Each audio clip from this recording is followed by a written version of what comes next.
Hi friends, moms വീട്ടിലേക്ക് എല്ലാവർക്കും സ്വാഗതം.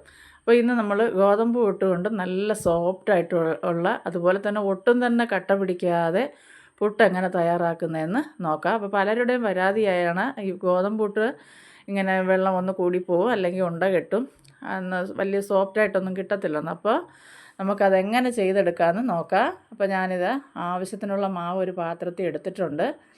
ഇനി നമുക്ക് ആവശ്യത്തിനുള്ള ഉപ്പ് ചേർത്ത് കൊടുക്കാം.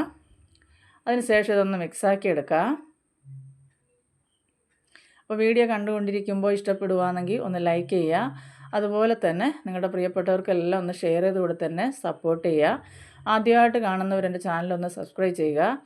അതുപോലെ തന്നെ സബ്സ്ക്രൈബ് ചെയ്യുമ്പോൾ തൊട്ടടുത്ത് കാണുന്ന ബെൽ ബട്ടൺ ഒന്ന് അമർത്തിയാൽ ഓൾ എന്നൊരു ഓപ്ഷൻ കൂടി വരും. അതും കൂടി ഒന്ന് തൊടുകയാണെങ്കിൽ ഞാനിടുന്ന എല്ലാ വീഡിയോയുടെയും നോട്ടിഫിക്കേഷന് അതാത് ദിവസങ്ങൾ അതാത് സമയം നിങ്ങൾക്ക് കിട്ടുന്നതായിരിക്കും. അപ്പോൾ ഇനി നമുക്കിതൊരു കുറച്ച് വെള്ളം ഒഴിച്ച്, അപ്പോൾ ഒത്തിരി സമയം നമ്മളിങ്ങനെ കുഴച്ചൊന്നും എടുക്കണ്ട. കാരണം ഈ ഒരു പരുവത്തിൽ ഞാനിപ്പോൾ ഇതൊന്ന് കുഴച്ചെടുത്തിട്ടുണ്ട്. ഇത്രയും മതിയാവും.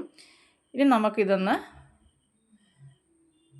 ഒരുപാട് നമ്മൾ പുട്ട് ഇങ്ങനെ കുഴയ്ക്കുന്ന പോലെ ഒന്നും കുഴയ്ക്കണ്ട കേട്ടോ. ചെറുതായിട്ടൊന്ന് നനച്ച് കൊടുത്തതിന് ശേഷം നമുക്ക് ഇതിനെ ഒരു മിക്സിയുടെ ജാറിലേക്കൊന്ന് ഇട്ട് കൊടുത്തിട്ട് ഓരോ കറക്കൊന്ന് കറക്കിയെടുക്കാം. ഇപ്പോൾ ഇങ്ങനെയല്ലേ മാവിരിക്കുന്നത്, ഞാനത് അടിച്ചെടുത്തതിന് ശേഷം നിങ്ങളെ കാണിക്കാം. നമുക്കിനി ഇത് നമ്മൾ പൊടിക്കുന്ന ജാറേ വേണം ഇട്ടൊന്ന് പൾസ് ചെയ്തെടുക്കാൻ കേട്ടോ. ഒരുപാടിട്ട് ഇങ്ങനെ അരച്ചിതാക്കരുത്. അപ്പോൾ ഇപ്പോൾ ഞാനിത് അടിച്ചെടുത്തിട്ടുണ്ട്, കണ്ടല്ലോ. നല്ലതുപോലെ കട്ടയെല്ലാം മാറി കിട്ടിയിട്ടുണ്ട്. ഇതുപോലെ ബാക്കിയെല്ലാം ഞാൻ ഒന്ന് എടുത്തിട്ടുണ്ട്. അപ്പം നല്ലപോലെ നനഞ്ഞിട്ടുമുണ്ട്, എന്നാൽ കട്ട പിടിച്ചിട്ടുമില്ല. ഇനി നമുക്കിത് പുട്ടുകുറ്റിയിൽ നിറയ്ക്കാം. അപ്പോൾ ആദ്യം തേങ്ങയൊക്കെ നിങ്ങളുടെ ഇഷ്ടത്തിനനുസരിച്ച് ഇട്ട് കൊടുക്കുക. പുട്ടുണ്ടാക്കുന്ന എല്ലാവർക്കും അറിയാമല്ലോ. അപ്പോൾ ഇതുപോലെ ആദ്യം തേങ്ങ ഇട്ട് കൊടുക്കുക. അതിന് ശേഷം നമുക്ക് ആവശ്യത്തിനുള്ള മാവ് ചേർത്ത് കൊടുക്കുക. വീണ്ടും കുറച്ചുകൂടെ തേങ്ങ ഇട്ട് കൊടുക്കുക.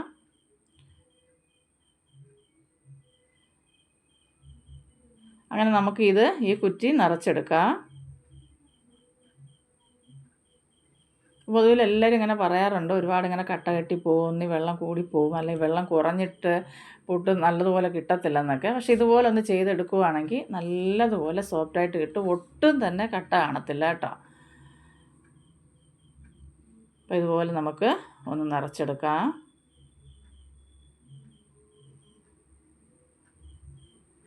അപ്പോൾ എന്നെ ഇതുവരെ സപ്പോർട്ട് ചെയ്യുന്ന എൻ്റെ എല്ലാ കൂട്ടുകാർക്കും താങ്ക് യു. അപ്പോൾ തുടർന്ന് നിങ്ങളുടെ സപ്പോർട്ട് എന്നും എനിക്ക് വേണം. എങ്കിൽ മാത്രമേ എനിക്ക് ഈ ചാനൽ മുന്നോട്ട് കൊണ്ടുപോകാൻ പറ്റത്തുള്ളൂ. അപ്പോൾ ഈ വീഡിയോ കാണുന്ന എല്ലാവരും ഒന്ന് പ്ലീസ് ഒന്ന് ലൈക്ക് ചെയ്തിട്ട് കാണുക. എല്ലാവർക്കും ഒന്ന് ഷെയർ ചെയ്ത് കൊടുത്ത് തന്നെ സപ്പോർട്ട് ചെയ്യുക. അപ്പോൾ ഇതുപോലെ നമുക്ക് കുറ്റി നിറച്ച് കൊടുത്തതിന് ശേഷം നമുക്കിത്, ഞാനിപ്പോൾ പുട്ടുകുട അടുപ്പത്ത് വെച്ചിട്ടുണ്ട്. അപ്പോൾ അതിൽ വെള്ളം അതുപോലെ നല്ലപോലെ ഒന്ന് തിളച്ച് തുടങ്ങിയിട്ടുണ്ട്. ഈ സമയം നമുക്കിത് വെച്ച് കൊടുക്കാം. ഇപ്പം നല്ലതുപോലെ പുട്ടിൻ്റെ ആവി വന്നിട്ടുണ്ട്. ഈ സമയം നമുക്കിത് ഒന്ന് മാറ്റാം.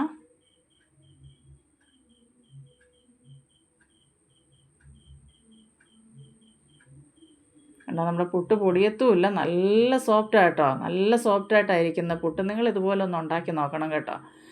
അപ്പോൾ നിങ്ങളുടെ അഭിപ്രായങ്ങളൊക്കെ കമൻറ്റായിട്ട് അറിയിക്കുക. നിങ്ങളുടെ അഭിപ്രായങ്ങളൊക്കെ കാണുമ്പോഴാണ് ഒന്നുകൂടെ ഉത്സാഹവും അതുപോലെ തന്നെ അത് കാണുമ്പോൾ ഒരു വല്ലാത്ത സന്തോഷമൊക്കെ ഉണ്ടാകത്തില്ലേ. വീഡിയോ ഇടണമെന്നുള്ളൊരു തോന്നലും ഉത്സാഹവും ഉണ്ടാകും. അപ്പോൾ എല്ലാവരും നിങ്ങളുടെ കമൻറ്റുകളൊക്കെ, നിങ്ങളുടെ അഭിപ്രായങ്ങളൊക്കെ കമൻറ്റായിട്ട് അറിയിക്കുക. അപ്പോൾ അടുത്തത് ഞാനിതുപോലെ ഉണ്ടാക്കി എടുത്തിട്ടുണ്ട്. അപ്പം നാളെ ഇതേ സമയം അടുത്തൊരു വീഡിയോ ആയിട്ട് കാണുന്നത് വരെയും എല്ലാവർക്കും ബായ്.